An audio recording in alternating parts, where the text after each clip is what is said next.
credo che questo interesse debba far parte della maggior parte delle persone, perché purtroppo chi non ci vive non sa realmente quale sia il problema di un disabile. Il disabile viene discriminato dalle società, perché per loro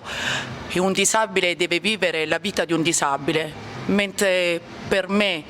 per Cristiana e per Corrado questo è inammissibile.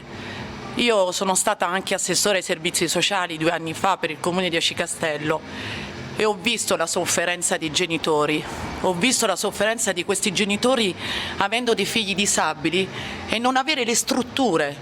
per far sì che questi ragazzi possano vivere come viviamo noi. Per di più io sono affetta da sclerosi multipla, quindi in primis sulla mia pelle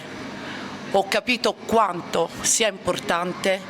dare dignità a questi ragazzi, a noi, perché io oggi ho la fortuna di poter parlare, di poter ancora camminare, ma ci sono persone che non possono più farlo e hanno bisogno di assistenza 24 ore su 24 ed è per questo che è nato il nostro progetto. Voglio precisare che questo progetto viene sostenuto da noi, da Murè e Giala e da alcune donazioni che io ringrazio perché i cittadini del comune dove io vivo hanno sposato questo progetto e quindi ci stanno aiutando. Però è importante che il messaggio che noi vogliamo trasmettere è che questo progetto l'abbiamo desiderato, abbiamo lottato per poterlo avere. Giala promuove lo sport per tutti, a tutti i livelli, a tutte le età, in qualsiasi condizione fisica o economica si trovi la persona che desidera avvicinarsi all'attività sportiva. Per questo motivo il focus dell'attività dell'Associazione Giala è quella dell'inclusione, uno strumento indispensabile e necessario, specialmente nel nostro territorio, era questa struttura della passerella per diversamente abili, per poter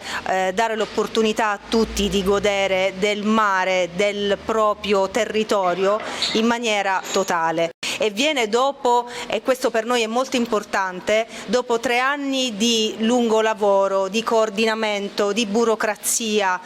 molto complessa e di tanti ostacoli che siamo riusciti a gestire, e con il supporto per fortuna nel tempo che oltre Murè che ci ha sostenuto con il supporto, l'incoraggiamento da tanti punti di vista, anche da parte dell'ARS per esempio, che ci ha sostenuto con una donazione. I soci della nostra associazione hanno fatto delle donazioni nel corso di questi mesi, abbiamo illustrato il progetto man mano che si andava a concretizzare nei vari step, e quindi è proprio un qualcosa, come si suol dire, che parte dal basso, dal desiderio della cittadinanza.